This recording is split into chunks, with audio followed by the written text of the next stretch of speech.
Chapter 3 Al-Ghazali's Cosmological Argument.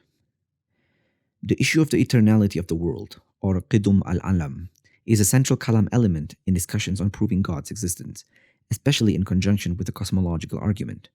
Continuing the Asharite legacy passed down to him directly from al-Juwayni, Al-Ghazali made the cosmological argument that every originated thing has an originator. Since the world is an originated thing, the world has an originator. The discussion of eternity is particularly important as the notion of an eternal world confutes the second premise of Al-Ghazali's cosmological argument, namely, that the world came into existence in the first place.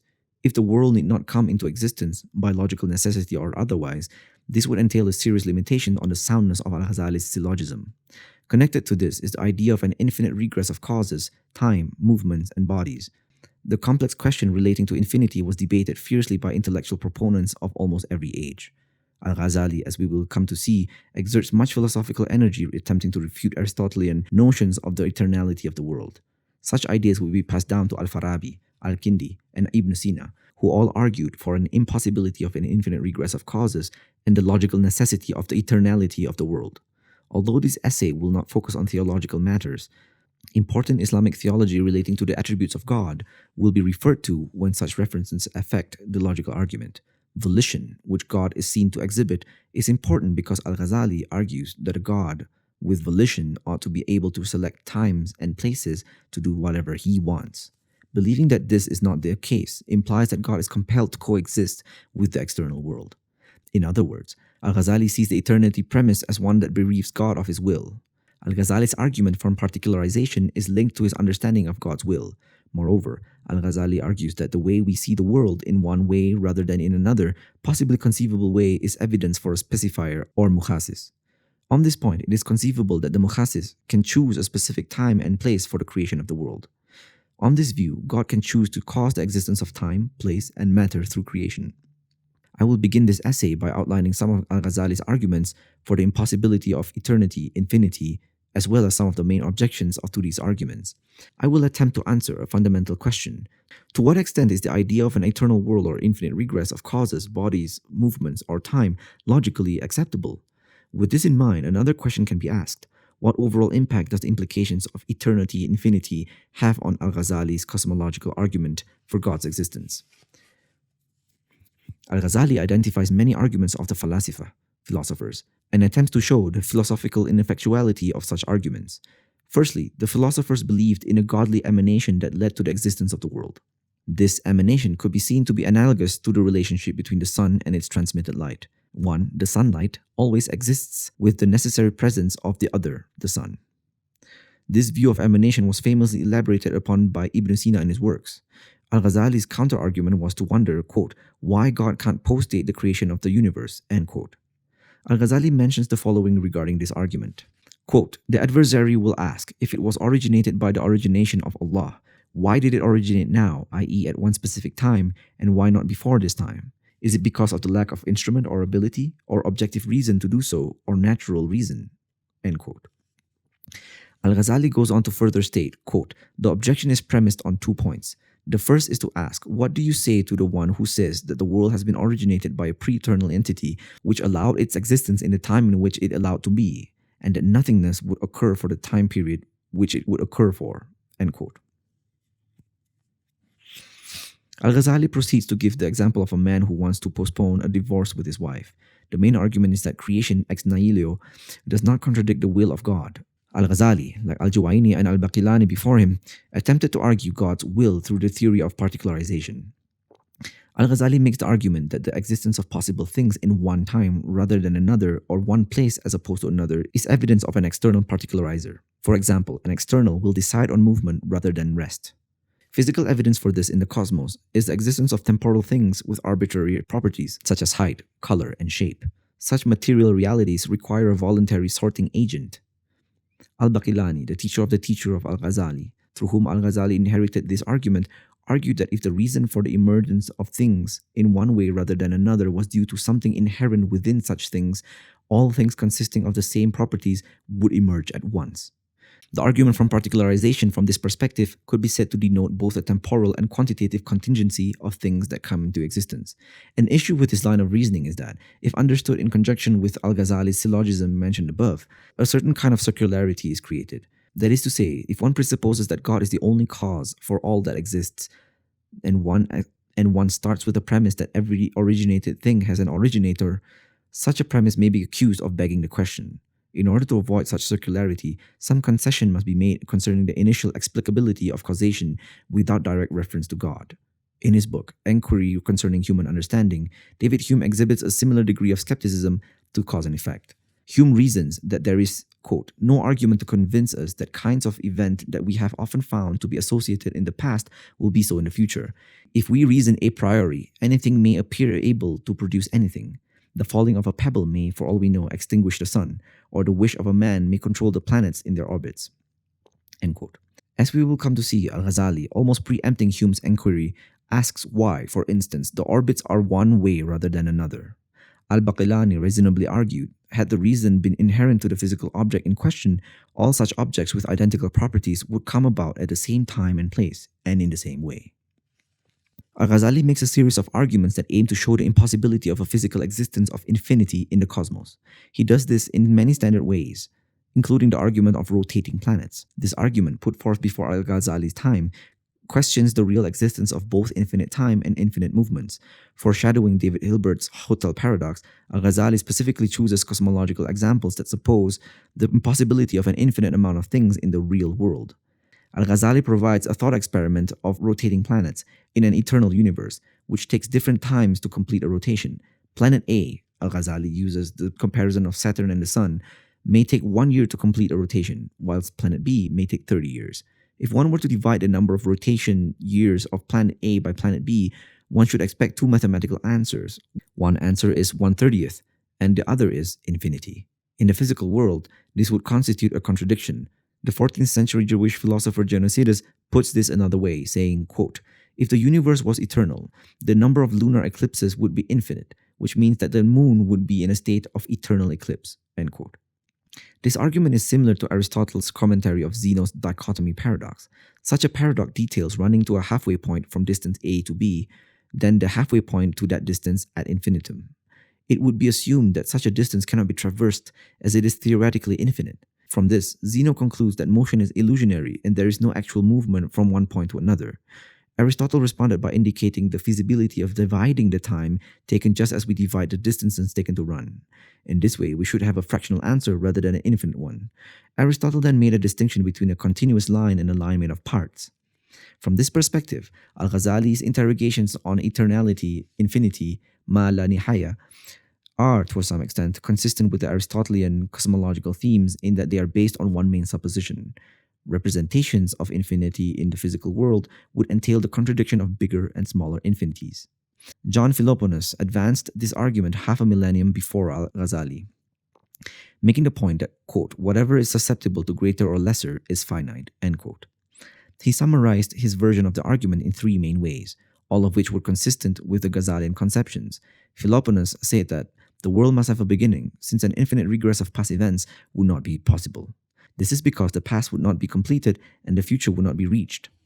Secondly, Philoponus stated that the past must have a beginning, since the past is continually increased and infinity cannot be possibly increased.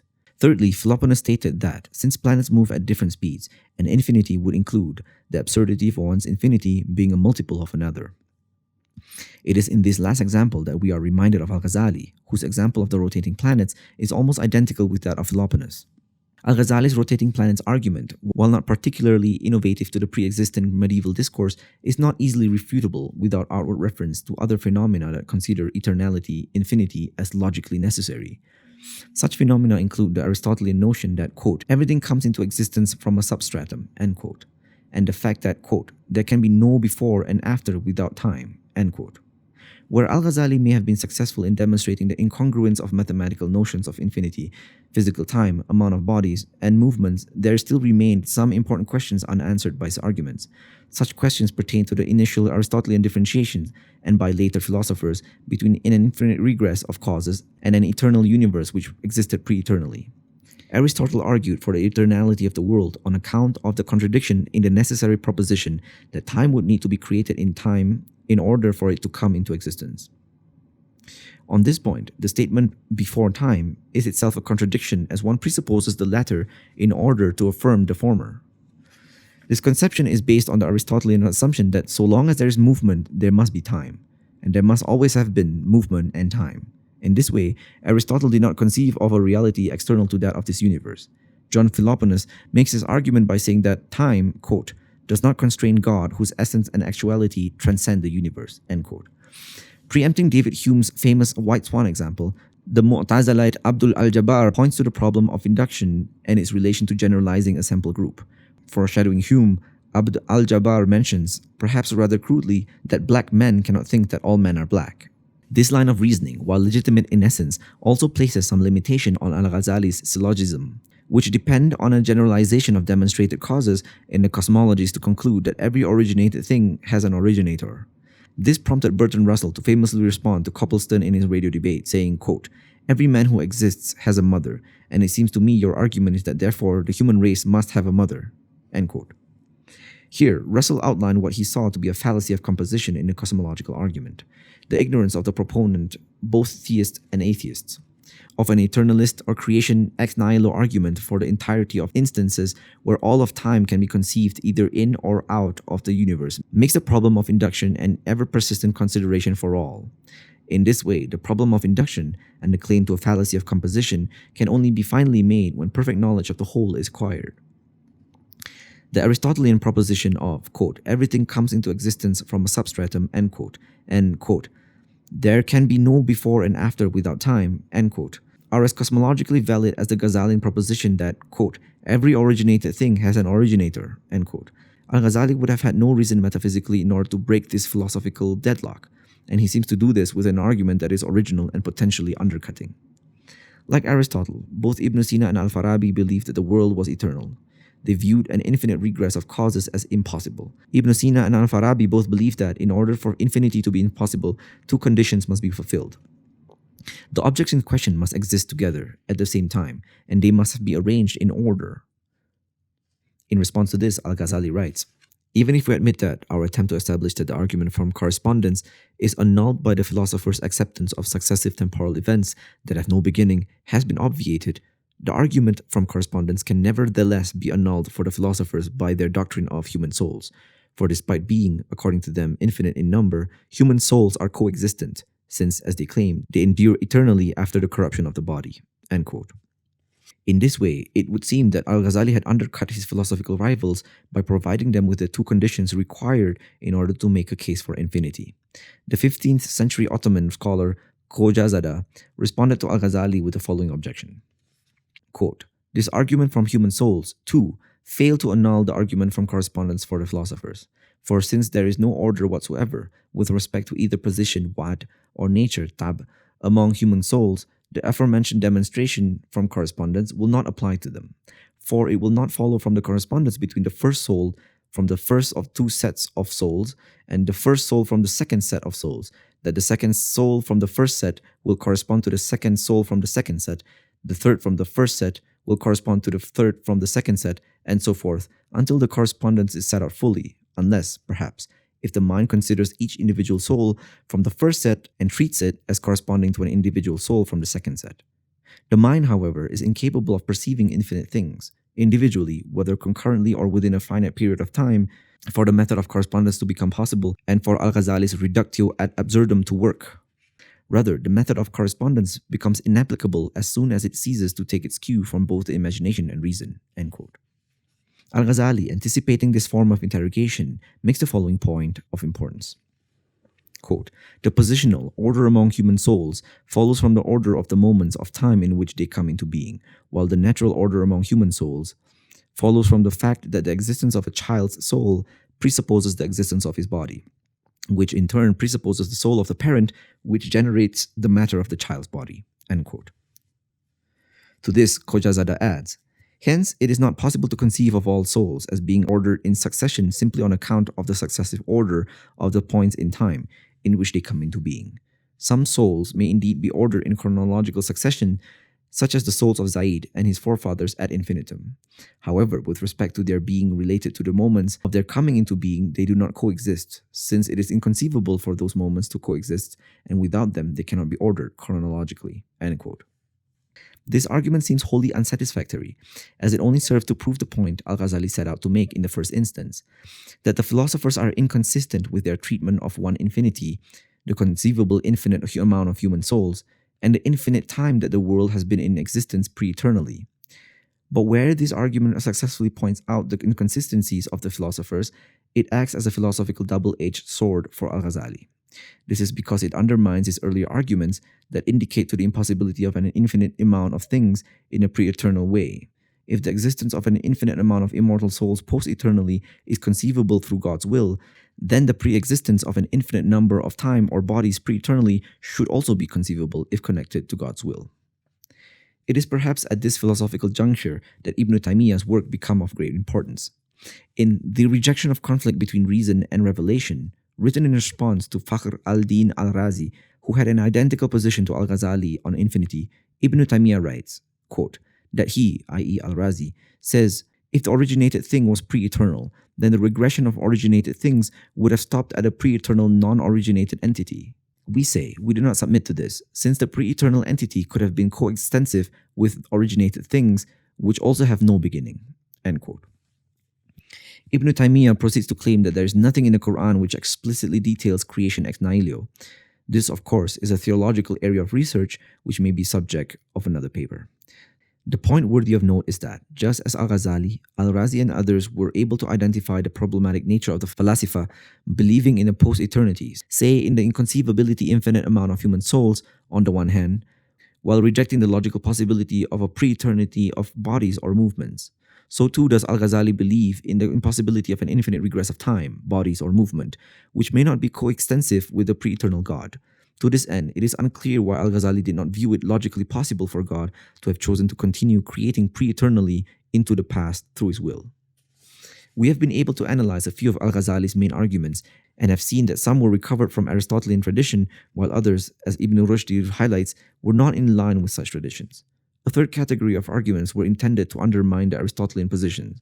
The major strengths of Al-Ghazali's arguments relate to his argument from particularization, his ability to demonstrate prima facie inconsistencies between mathematical notions of infinity and cosmological, physical ones, as well as his successful ability to demonstrate the theological, philosophical positions of the philosophers concerning infinity in conjunction with the existence of an infinite amount of human souls.